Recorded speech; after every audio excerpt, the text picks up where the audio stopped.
Welcome back to master concept series of operating system. Operating system की इस master concept series में मैं आपका स्वागत करता हूं, जहां पर हम लोग 7th लेक्चर डिस्कस करने वाले हैं। अभी तक हम लोग 6 लेक्चर डिस्कस कर चुके हैं, डिटेल्ड मैनर में डिस्कस कर चुके हैं, एवरी मास्टर कॉन्सेप्ट को डिटेल्ड मैनर में डिस्कस कर चुके हैं और उनसे रिलेटेड जो है एग्जाम्पल्स क्वेश्चंस भी सॉल्व कर चुके हैं। ठीक है, तो ये 7th लेक्चर है। इस लेक्चर में भी हम लोग सीपीयू शेड्यूलिंग एल्गोरिथम डिस्कस करेंगे। So next CPU scheduling algorithms जो हैं वो आपकी हैं priority and HRRN, highest response ratio next. तो प्रायोरिटी सीपीयू शेड्यूलिंग एल्गोरिथम भी आपके दोनों मोड में ऑपरेट होती है, नॉन प्रिमिटिव एंड प्रिमिटिव। और हाईएस्ट रिस्पांस रेशियो नेक्स्ट में हम लोग ठीक है रिस्पांस रेशियो कैलकुलेट करते हैं। ठीक है, जिसका रिस्पांस रेशियो नेक्स्ट होता है, जिस हाईएस्ट होता है जिस प्रोसेस का, उसको फिर सीपीयू असाइन करते हैं। ठीक है, तो चलो उसको भी डिस्कस कर लेते हैं हम लोग, ओके, वन बाय वन करके। तो ये 7th लेक्चर है जहां पे हम लोग डिस्कस करने वाले हैं priority, CPU scheduling and HRRN। ठीक है, सबसे पहले हम लोग प्रायोरिटी सीपीयू शेड्यूलिंग एल्गोरिथम देखते हैं। ठीक है, तो प्रायोरिटी सीपीयू शेड्यूलिंग एल्गोरिथम भी आपके non preemptive and primitive mode में ऑपरेट होती है, जैसा कि मैं आपको पहले ही बता चुका हूं। ठीक है, सो प्रायोरिटी शेड्यूलिंग यहां पे डिस्कस करेंगे। तो कैसे, out of all the available processes, ठीक है, out of all the available processes in ready Q, हम लोग उस प्रोसेस को सीपीयू पहले असाइन करेंगे जिसकी प्रायोरिटी आपकी ज्यादा होगी। ठीक है, वो डिसाइड करेंगे हम लोग, वहां पे क्राइटेरिया गिवन होगा, उसके बेसिस पे डिसाइड करेंगे कि किस प्रोसेस की प्रायोरिटी ज्यादा है। ठीक है, तो आउट ऑफ जो मैंने आपको बताया वही यहां पे पॉइंट के फॉर्म में लिखा हुआ है। Out of all the available processes CPU is assigned to the process having the highest priority. जिसकी प्रायोरिटी आपकी हाई होगी उसको सीपीयू पहले असाइन करेंगे। ठीक है, out of all the available processes in a ready queue. Okay, in case of a tie, अगर यहां पर भी टाई आता है, ठीक है, अगर किन्हीं दो प्रोसेस की, ठीक है, प्रायोरिटी सेम है, तो किसके बेसिस पे उसको हम लोग ब्रेक करेंगे? ठीक है, it is broken by FCFS scheduling. ठीक है, उसको एफसीएफएस शेड्यूलिंग के बेसिस पे क्या करेंगे? ब्रेक करेंगे। मतलब अगर किन्हीं दो प्रोसेस की प्रायोरिटी सेम है तो फिर उसका अराइवल टाइम देखेंगे रेडी क्यू में, जिसका अराइवल टाइम लेस होगा उसको पहले शेड्यूल कर देंगे। और अगर सिचुएशन ये है कि किन्हीं दो प्रोसेस की प्रायोरिटी भी सेम है, अराइवल टाइम भी सेम है, तो फिर लोएस्ट प्रोसेस आईडी से उसको शेड्यूल कर देंगे, उसको सीपीयू असाइन कर देंगे। Understood? So as I have told you, जैसा कि मैंने आपको बताया कि प्रायोरिटी शेड्यूलिंग भी आपके दोनों मोड में ऑपरेट होती है, नॉन प्रिमिटिव मोड में भी ऑपरेट होती है, ठीक है, और प्रिमिटिव मोड में भी आपकी ऑपरेट होती है। दोनों मोड में ये आपका ऑपरेट होती है आपकी priority CPU scheduling. Okay, so advantages क्या है इसके? एडवांटेजेस क्या है? It considers okay the priority of the processes and allows the important processes to run first. Okay, जो इंपॉर्टेंट प्रोसेस है उसको पहले रन करना अलाउ करती है ये। ठीक है, अभी तक ये सबका डिसएडवांटेज था, जितनी भी अभी तक हमने वो सीपीयू शेड्यूलिंग एल्गोरिथम डिस्कस किए हैं उन सब में डिसएडवांटेज था कि कोई प्रायोरिटी सेट नहीं थी। ठीक है, बट यहां पर प्रायोरिटी सेट है। ठीक है, out of all the available processes in ready queue we will give the chance to that process, ठीक है, whose priority is highest. Okay, priority scheduling in preemptive mode is best suited for real time operating system. ये भी आपको याद रखना है। अगर हम लोग इसका एडवांटेज की बात करें तो जो प्रायोरिटी सीपीयू शेड्यूलिंग होती है प्रिमिटिव मोड में बेस्ट सूटेड होती है रियल टाइम ऑपरेटिंग सिस्टम के लिए। They can ask in theory. Okay, disadvantages क्या क्या है? प्रोसेसेस विद लेसर प्रायोरिटी में स्टार फॉर सीपीयू। ठीक है, ऐसी प्रोसेस जिनकी लेसर प्रायोरिटी है उनकी वजह से आपका स्टारवेशन यहां पे क्रिएट हो सकता है। उन प्रोसेसेस के लिए स्टारवेशन यहां पे क्रिएट हो सकता है, क्योंकि जो हाईएस्ट प्रायोरिटी की प्रोसेस होंगी उनको सीपीयू असाइन होता रहेगा, वो उनको पहले चांस मिलता रहेगा, सीपीयू उनको असाइन होता रहेगा। सो जो लोअर प्रायोरिटी की प्रोसेस है उनको इनफाइनाइट टाइम तक वेट करना पड़ सकता है, ठीक है, सीपीयू के लिए। तो स्टारवेशन यहां पे आपका क्रिएट होता है लोअर प्रायोरिटी की प्रोसेसेस के लिए। ठीक है, वो आपका स्टारवेशन क्रिएट कर सकती है। There is no idea of response time and waiting time. Okay, so this is a advantage and disadvantage of priority CPU scheduling algorithms. So this is the very first question my dear friends. CPU scheduling में question ही handle करना important होता है। ठीक है, आपको उसका तरीका पता होना चाहिए। देन क्वेश्चन न्यूमेरिकल, आप उस पर्टिकुलर सीपीयू शेड्यूलिंग पॉलिसी को अप्लाई करके कैसे आप average turn around time calculate करोगे, then average waiting time calculate करोगे। This is important. Okay, so here this is example number first. Here this is example number first. Okay, so here we are having how many processes? 5 processes we are having, whose process ID is what? P1, P2, P3, P4, P5, जिनकी process ID भी यहाँ पे given है, ठीक है। Arrival time ready queue में किस time पे वो अराइव हो रही है वो भी गिवन है, वर्स्ट टाइम भी गिवन है हर एक प्रोसेस का, और साथ में उसकी प्रायोरिटी भी गिवन है, ठीक है। एक जब भी आपको ऐसे क्वेश्चंस मिलेंगे प्रायोरिटी सीपीयू शेड्यूलिंग पर बेस्ड क्वेश्चंस मिलेंगे, तो एक आपको प्रायोरिटी वाला कॉलम भी मिलेगा, ठीक है, कॉलम भी मिलेगा जहां पे उन प्रोसेस की प्रायोरिटी आपको गिवन रहेगी, ठीक है। और वो क्लियरली बताएंगे कि किसको ज्यादा प्रायोरिटी देनी है, ठीक है। If the CPU scheduling policy is priority non-primitive, ठीक है, non-primitive है, calculate the average waiting time and average turnaround time, higher number represents higher priority. So यहाँ पे उन्होंने साफ साफ बता दिया है कि प्रायोरिटी में जिसका हाईएस्ट नंबर है उसको हाईएस्ट प्रायोरिटी देंगे, हम लोग इस ऑर्डर में करेंगे। हाईएस्ट नंबर 5 है, इसको हाईएस्ट प्रायोरिटी देंगे, फिर 4 वाले को, फिर 3 वाले को, फिर सबसे कम प्रायोरिटी 2 वाले को देंगे, क्योंकि प्रायोरिटी कॉलम में सबसे कम नंबर क्या है? 2 है, ठीक है। सो अंडरस्टूड ना। Non primitive priority CPU scheduling यहाँ पे एग्जीक्यूट करनी है, पॉलिसी लगानी है, बहुत सिंपल है, ठीक है। गैंट चार्ट बना लो उसका,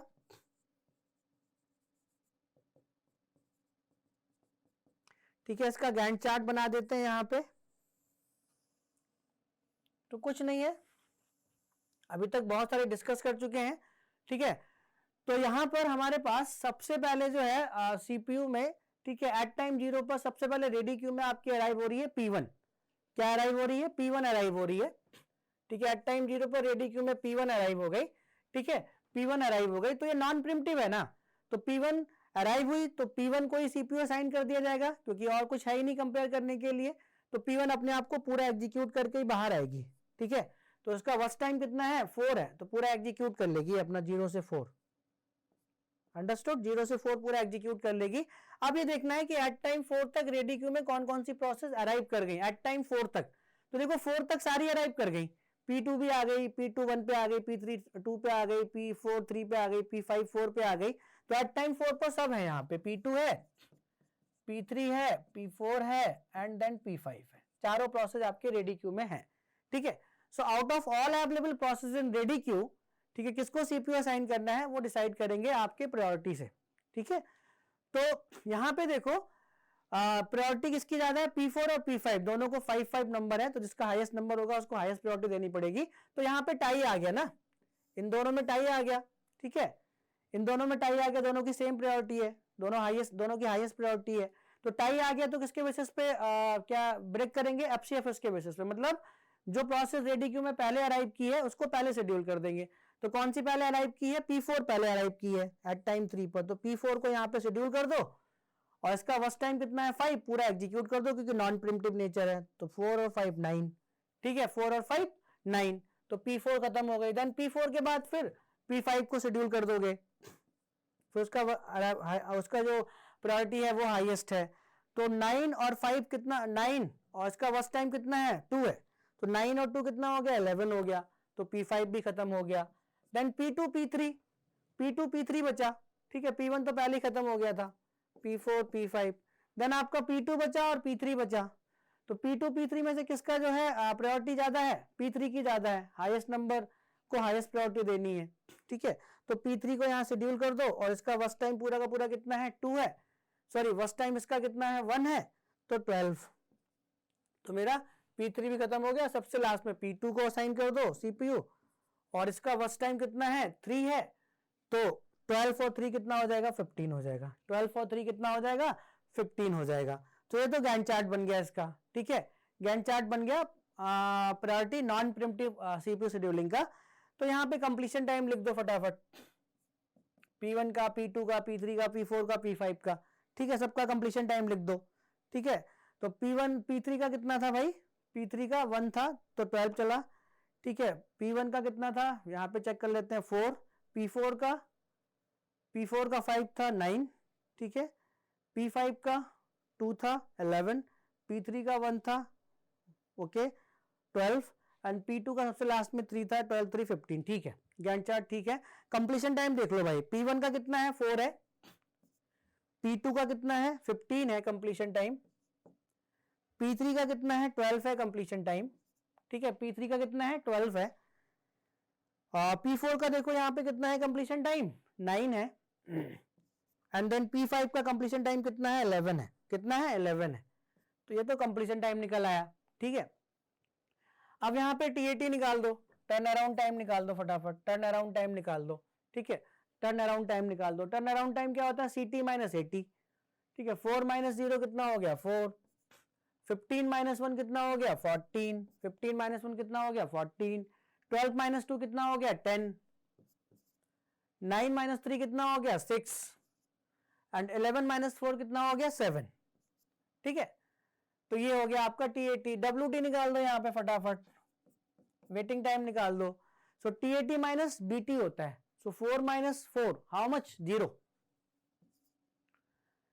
then 14 minus 3 how much 11,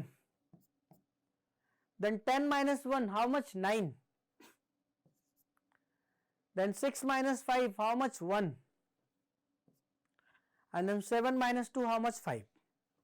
तो फटाफट इन दोनों को कैलकुलेट कर लो, सम कर लो, TAT का और WT का, TAT का और WT का सम कर लो और डिवाइड बाय कितना कर दो, कितनी प्रोसेसर है 5 प्रोसेसर है, तो एवरेज टर्न अराउंड टाइम और एवरेज वेटिंग टाइम निकल आएगा, ठीक है। सो ऐड कर लो इसको, 14 4 कितना हो गया 18, 10 28 एंड 6 34 एंड 7 41, ठीक है, ये 41 हो गया।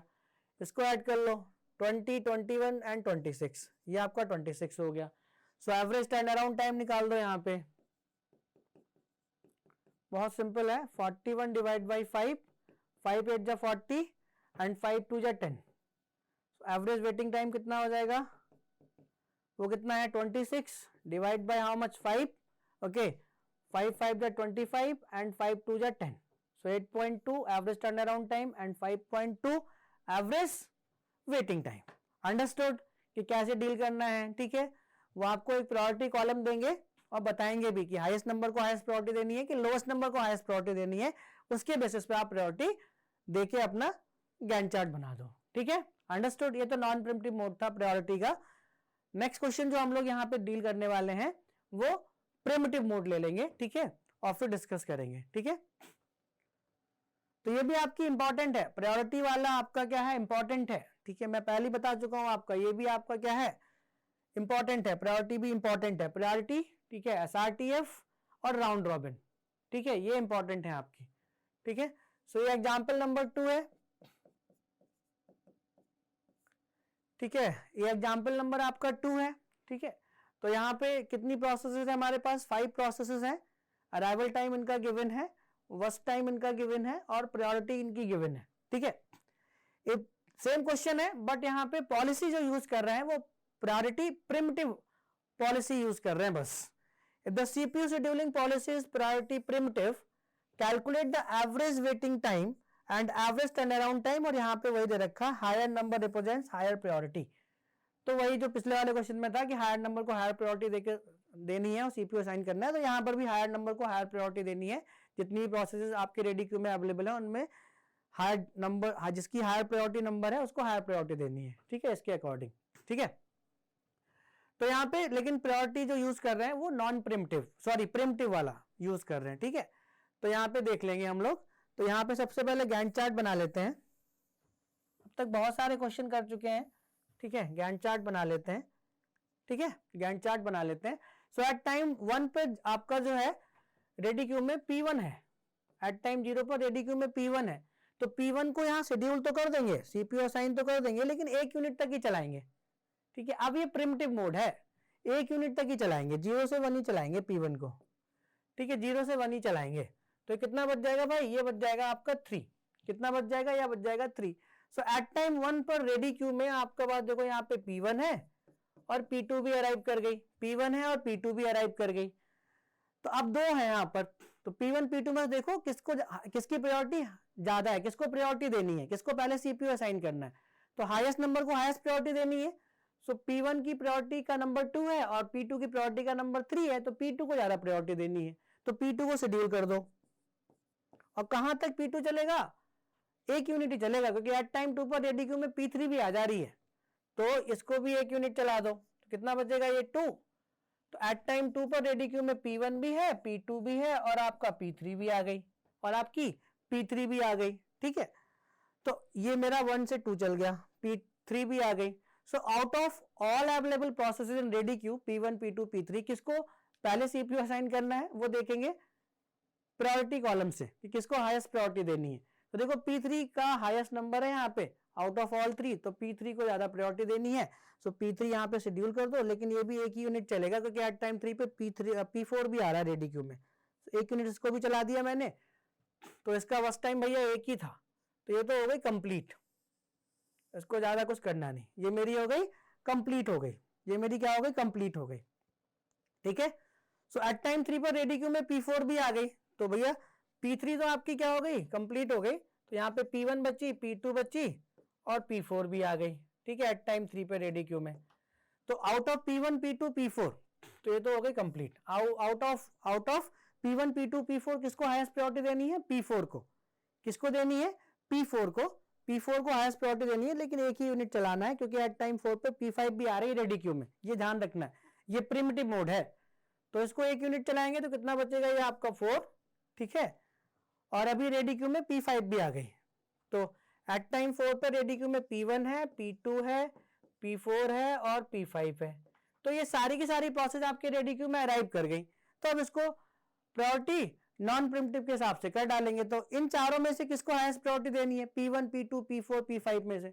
ठीक है, P1 P2 P4 and P5 में से किसको हाईएस्ट प्रायोरिटी देनी है भाई, तो देखो यहाँ पे टाई है ना, P4 और P5 में क्या है टाई है, टाई है। ठीक है, तो टाई कैसे ब्रेक करेंगे, जिसका अराइवल टाइम कम होगा आपके रेडी क्यू में, तो P4 को पहले यहाँ पे शेड्यूल कर देंगे और पूरा एग्जीक्यूट कर देंगे। अब पूरा एग्जीक्यूट कर देंगे क्योंकि सारी प्रोसेस आपके रेडी क्यू में अराइव कर चुकी। ठीक है, तो कितना बचा था 4, तो 4 कितना हो जाएगा ये 8, तो P4 एग्जीक्यूट कर लिया, उसके बाद P5 शेड्यूल कर देंगे, उसके बाद P5 शेड्यूल कर देंगे। ठीक है, तो P5 का कितना है वस्ट टाइम 2 है, तो 10 हो जाएगा। ठीक है, तो P4 P5 गायब हो गए, देन P1 P2 बचा, P1 P2 बचा, तो P2 को हाईएस्ट प्रायोरिटी दे देंगे। ठीक है, P2 को हाईएस्ट प्रायोरिटी दे देंगे, पूरा एग्जीक्यूट कर देंगे, सो 10 और 2 कितना हो जाएगा 12 हो जाएगा। देन लास्ट में अपना P1 को हाईएस्ट P1 को शेड्यूल कर देंगे सबसे लास्ट में, 12 और 3 कितना हो जाएगा 15 हो जाएगा। तो ये गैंट चार्ट बन गया। ठीक है, according to priority preemptive. Understood ना, सिंपल चीजें हैं, जो चीज हमने पढ़ ली है। ठीक है, जो भी कॉन्सेप्ट है उसके अकॉर्डिंग आप सॉल्व करते रहिए, आपको प्रॉपर आंसर मिलेगा। ठीक है, कोई दिक्कत नहीं होने वाली। ठीक है, सो कंप्लीशन टाइम फटाफट कैलकुलेट कर लो उसका भी, प्रिमिटिव प्रायोरिटी प्रिमिटिव का। ठीक है, सो P1 मेरी कहां जाके कंप्लीट हो रही है, फाइनली यहां जाके कंप्लीट हो रही है, तो इसका कितना हो जाएगा 15। P2 फाइनली मेरी यहां कंप्लीट हो रही है 12, इसका कंप्लीशन टाइम कितना हो जाएगा 12। ठीक है, P3 मेरी यहां कंप्लीट हो जा रही है, इसका कंप्लीशन टाइम होगा मेरा 3। P4 मेरी यहां कंप्लीट हो जा रही है, इसका कंप्लीशन टाइम होगा 4। P5 मेरी यहां कंप्लीट हो रही है, इसका कंप्लीशन टाइम होगा 10। सो कोई डाउट नहीं होगा आपके अंदर। ठीक है, सिंपल क्वेश्चंस हैं, सिंपल जो भी अप्रोच है उसके अकॉर्डिंग गए बस। ठीक है, इतने सारे न्यूमेरिकल्स लगा लिए हैं तो कोई दिक्कत नहीं होनी चाहिए आपको। ठीक है, सो यहाँ पे टर्न अराउंड टाइम निकाल लो। ठीक है, टर्न अराउंड टाइम निकाल दो और यहाँ पे वेटिंग टाइम निकाल दो। ठीक है, तो turn around time equal to क्या होता है आपका CT minus 80 arrival time, minus कर लो। 15 minus 0 how much 15, 12 minus 1 how much 11, 3 minus 2 how much 1, 4 minus 3 how much 1 and 10 minus 4 how much 6।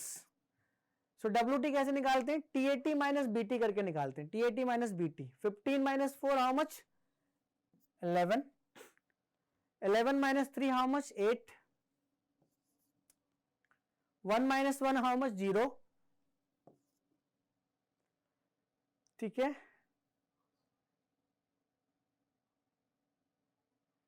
TAT minus BT, TAT minus BT, 4 minus 3 1, okay 4 minus 3 1 and TAT minus BT करके निकालते हैं। तो P4 का completion time कितना है, P4 का completion time बेटा ये है 8, 4 ना होके 8 है, गलती हो गई ना यहाँ पे, 8। सो 8 माइनस 1 हाउ मच 7। ठीक है, 8 माइनस 3 हाउ मच 5, यहाँ पे कितना आएगा 5 आ जाएगा ना, नेगेटिव में नहीं आ सकता ना वेटिंग टाइम, 5 आ जाएगा। अभी ठीक है, ठीक है, तो ये 4 ना होके कितना है, P4 का कंप्लीशन टाइम 8 है, वो गलती से गलत लिख दिया था। सो 8 माइनस 3 5, 5 माइनस 4 हाउ मच 1, यहाँ पे कितना आएगा 1 आएगा, ठीक है। 6 TAT minus first time, 6 minus 2 कितना आएगा 4 आएगा, ठीक है। इसको ऐड करके सम कर लो, जो आपने कॉन्सेप्ट पढ़ा है, ठीक है, जो आपने कॉन्सेप्ट पढ़ा है उसके अकॉर्डिंग चलते रहोगे, कहीं पर भी गलती नहीं होगी, ठीक है। इसको सम कर लो, ठीक है, तो आपका एवरेज टर्न अराउंड टाइम आ जाएगा और एवरेज वेटिंग टाइम आ जाएगा, ठीक है। सो ऐड कर लो इसको, फटाफट ऐड करो, 15 11 26 27 एंड 5 27 5 27 5 32 एंड 6 38, ठीक है। इसको ऐड कर लो, 19 1 20 24, ठीक है। तो आई थिंक ये भी क्वेश्चन आपको समझ में आ गया होगा, किस क्लियर मैनर में आप समझ गए होंगे कि कैसे हैंडल करना है प्रायोरिटी प्रीएम्प्टिव मोड को, ठीक है। सिंपल है, वो आपको देगा कि किसके अकॉर्डिंग आपको प्रायोरिटी देनी है प्रोसेस को, ठीक है। हाईएस्ट नंबर को लोवेस्ट नंबर को हाईएस्ट प्रायोरिटी देनी है कि हाईएस्ट नंबर को ही हाईएस्ट प्रायोरिटी देनी है, वो एक प्रायोरिटी कॉलम देगा, उसके बेसिस पे आप डिसाइड कर लोगे, ठीक है। सो यहाँ पे एवरेज टर्न अराउंड टाइम, बहुत क्वेश्चन आते हैं गेट में, यहाँ से 38 डिवाइड बाय हाउ मच 5, सो 5 7 जा 35 और 5 6 जा 30, ठीक है। एवरेज टर्न अराउंड टाइम 7.6 आ गया। एवरेज वेटिंग टाइम निकाल दो, कितना 24 डिवाइड बाई 5, 5 4 जा 20 एंड 5 8 जा 40, 4.8 आ गया, ठीक है। अंडरस्टूड, कोई दिक्कत किसी को, कोई दिक्कत नहीं है, ठीक है। और कमेंट सेक्शन में कमेंट करके बताना कि सर मजा आ गया, क्वेश्चन क्रिस्टल क्लियर हो गया एकदम से, सारे क्वेश्चंस बन जाएंगे अब, ठीक है। और बन जाने चाहिए, क्योंकि मैंने सारे क्वेश्चंस के यहाँ आपको अच्छी तरीके से, सारी जितनी भी सीपीयू शेड्यूलिंग एल्गोरिथम है सबको बहुत अच्छे से डील करके क्रिस्टल क्लियर मैनर में क्वेश्चंस भी लगवाया है आपको, ठीक है। सो अब यहाँ पे डिस्कस कर लेते हैं HRRN, ठीक है, highest response ratio next, okay, highest response ratio next, ठीक है। ये लास्ट सीपीयू शेड्यूलिंग एल्गोरिथम है, इसके बाद एक ML multi level queue scheduling थी, एक multi level feedback queue scheduling थी, ठीक है। इंपॉर्टेंट नहीं था इतना, मास्टर कॉन्सेप्ट नहीं थे तो मैंने छोड़ दिया, आप पढ़ना चाहो तो पढ़ लेना, ठीक है। बट यहाँ पे लास्ट है HRRN, highest response ratio next, ठीक है। इसको हम लोग डिस्कस करेंगे, ठीक है।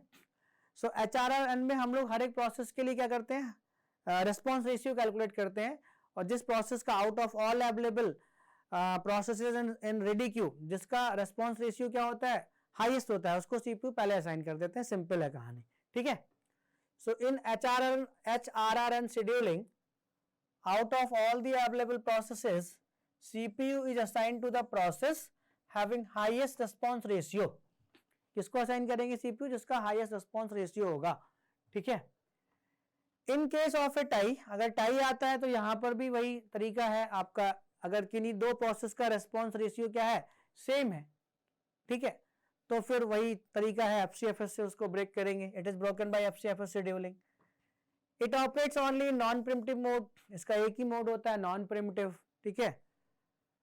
कैलकुलेटिंग रिस्पॉन्स रेशियो कैलकुलेट करने का एक फॉर्मूला होता है, response ratio for any process is calculated by using the formula, ये रहा फॉर्मूला आपका, ठीक है, ये रहा फॉर्मूला आपका, response ratio equal to W plus B divide by B, B यहाँ पे है आपका वर्स्ट टाइम, वी यहाँ पे प्रोसेस का क्या है, जिस प्रोसेस के लिए आप रिस्पॉन्स रेशियो कैलकुलेट कर रहे हो, वी यहाँ पे उसका वर्स्ट टाइम होता है, एंड W क्या है, waiting time of the process so far, waiting time W कैसे निकालोगे, ठीक है, जिस टाइम पे वो आपका रेडी क्यू में आई, ठीक है, जिस टाइम पे वो रेडी क्यू में आई माइनस अराइवल टाइम, ठीक है, जिस टाइम पे उसको सीपीयू असाइन किया गया और माइनस अराइवल टाइम, ठीक है, वो मैं निकाल के दिखा दूंगा आपको, ठीक है।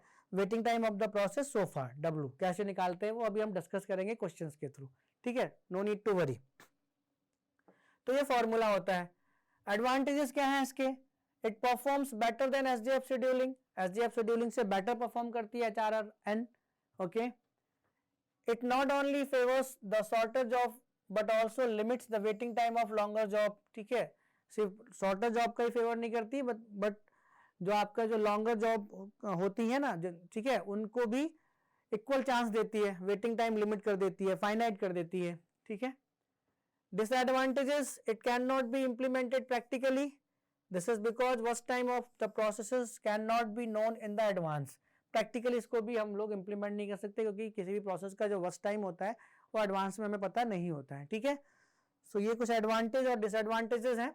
ये क्वेश्चन है यहाँ पर, इसको सॉल्व कर लेते हैं हम लोग यहाँ पर, ठीक है। आराम से इसको सॉल्व कर लेते हैं, ठीक है। ये एग्जाम्पल है आपका HRRN का, ठीक है। यहाँ पर हमारे पास प्रोसेसेस हैं, कितनी 5 प्रोसेसेस हैं। उनका process ID P0, P1, P2, P3, P4 आपको गिवन है। उनका रेडी क्यू में अराइवल टाइम आपको पता है और उनका वर्स्ट टाइम आपको पता है, ठीक है। उनका क्या पता है आपको, वर्स्ट टाइम पता है। नॉन प्रिमिटिव मोड में ऑपरेट होती है, ठीक है। अगर किसी को सीपीयू असाइन हो गया, किसी प्रोसेस को आपने सीपीयू दे दिया तो कंप्लीटली एग्जीक्यूट करके ही वो बाहर आएगी, ठीक है। तो चलो देख लेते हैं। तो एट टाइम 0 पर रेडी क्यू में आपकी एक ही प्रोसेस है P0, ठीक है। P0 गैंट चार्ट बना लो उसका,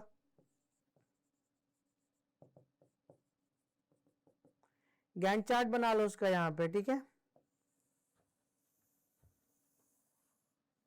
इसका यहाँ पे गैंट चार्ट बना लो, ठीक है। सो P0 को यहाँ पे असाइन कर दो। तो नॉन प्रिमिटिव मोड में है, उसका वर्स्ट टाइम कितना है 3, पूरा एग्जीक्यूट करके बाहर निकलेगी। तो P0 तो हो गई कंप्लीट। सो देखो एट टाइम 3 पर रेडी क्यू में आपके पास कितनी प्रोसेसेस आ गई एट टाइम 3 पर, ठीक है। तो एट टाइम 3 पर ओनली P1 है, ओनली कितनी, ओनली कौन है P1। एट टाइम 3 पर भी रेडी क्यू में से P1 ही है, ठीक है।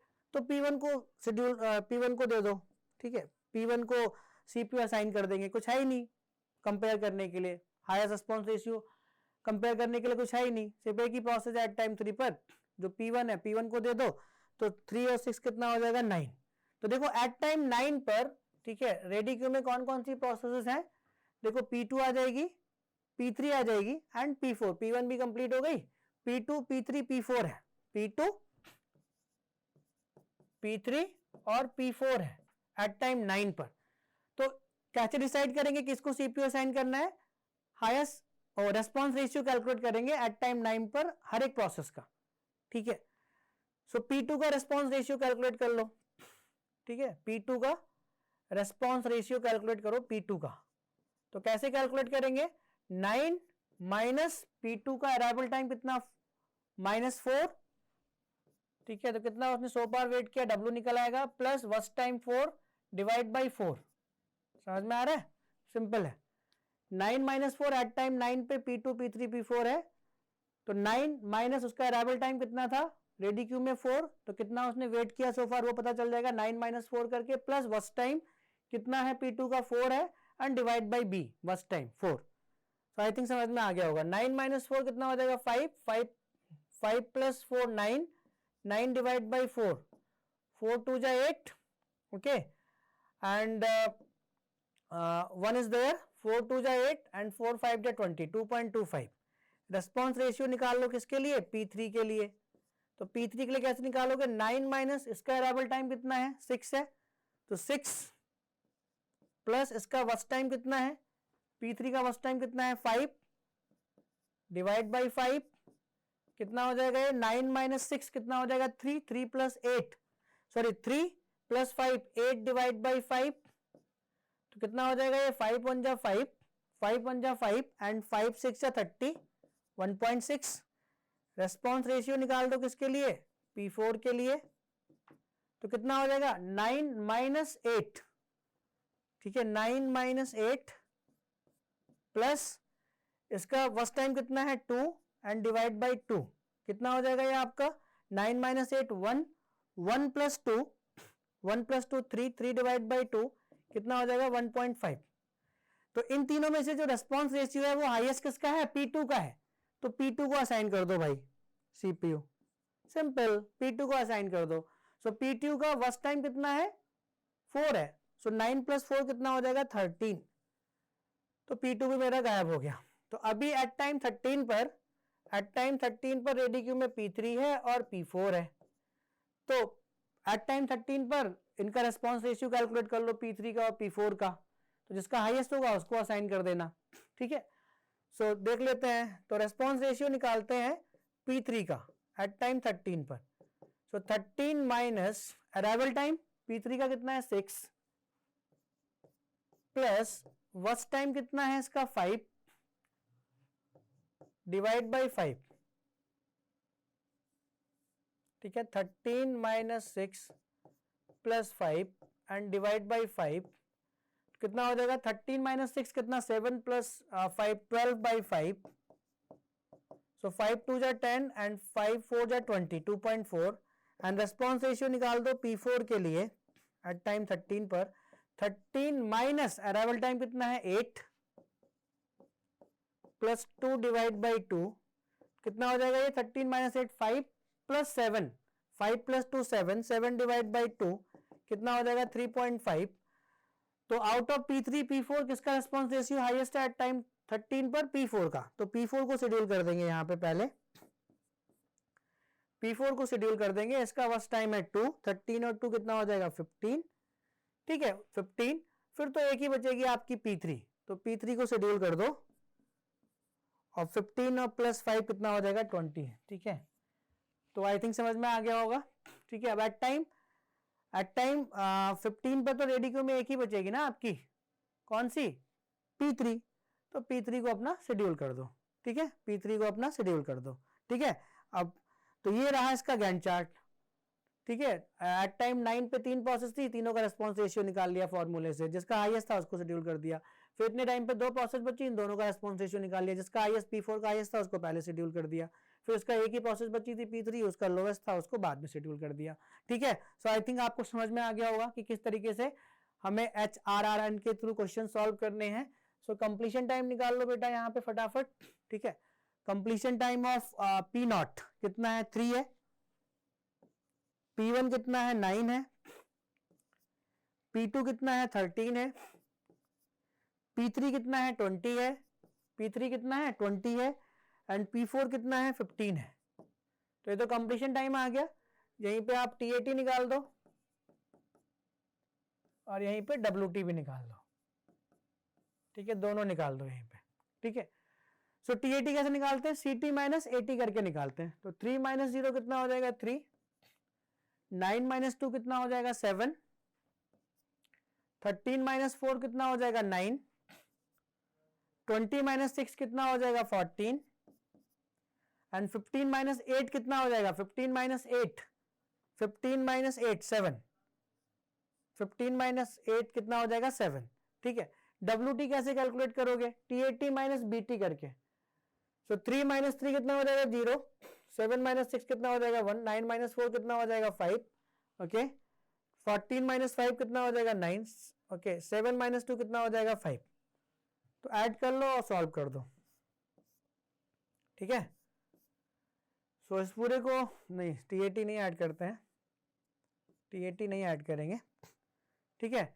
WT ऐड करेंगे और TAT ऐड करेंगे। TAT कितना हो जाएगा आपका 7 3 10 19, 19 और 7 26, 19 और 7 26 एंड 14 40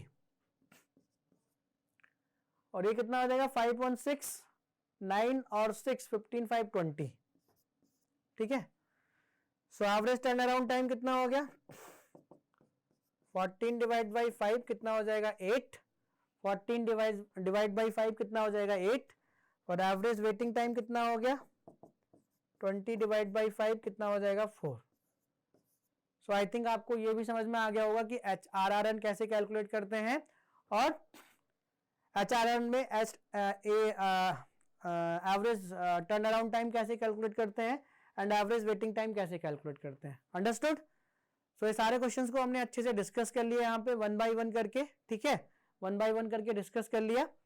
सो सारी CPU शेड्यूलिंग एल्गोरिथम को भी फिनिश कर लिया हम लोगों ने, क्वेश्चंस लगा के कॉन्सेप्ट को पढ़ के अच्छे से, ठीक है। आप कोई भी गलती नहीं करोगे आप, ठीक है।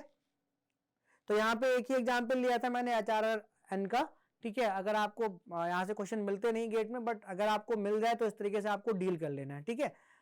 जिस टाइम पे ठीक है आपके रेडिको में जितनी प्रोसेस होंगी उनका रेस्पॉन्स रेशियो कैलकुलेट करो फॉर्मूले से, जिसका हाईएस्ट है उसको पहले CPU असाइन कर दो एंड सो ऑन। यही तरीका हम लोग करते रहेंगे, गैंट चार्ट बना लेंगे, कंप्लीशन टाइम निकाल लेंगे, TAT निकाल लेंगे, WT निकाल लेंगे। Understood.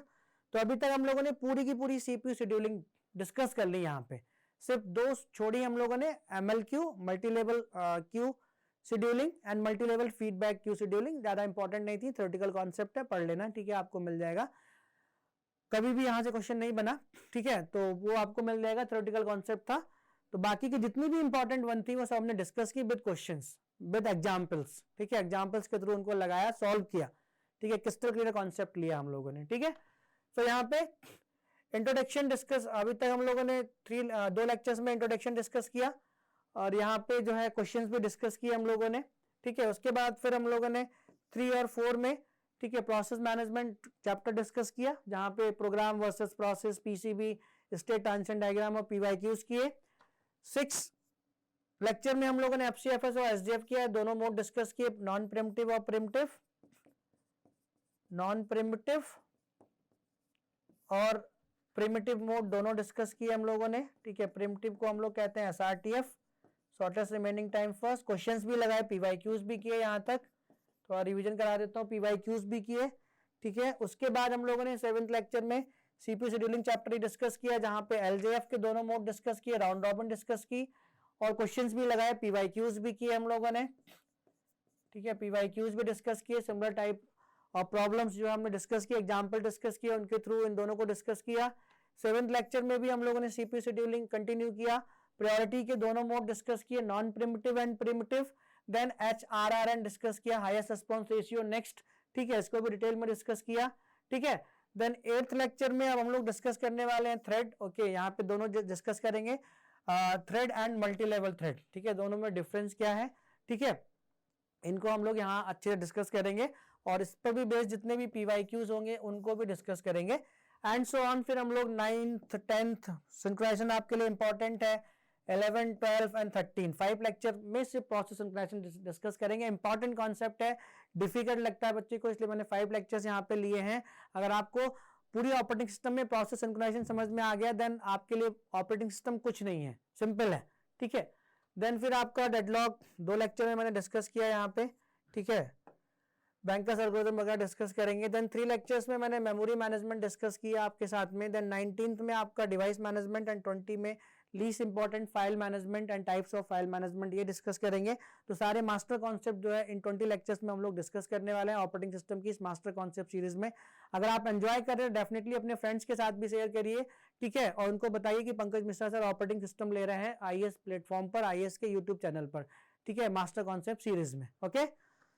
So, okay, thank you my dear friends for your love and your support, okay, अपने फ्रेंड्स के साथ भी शेयर करिए, थैंक यू सो मच।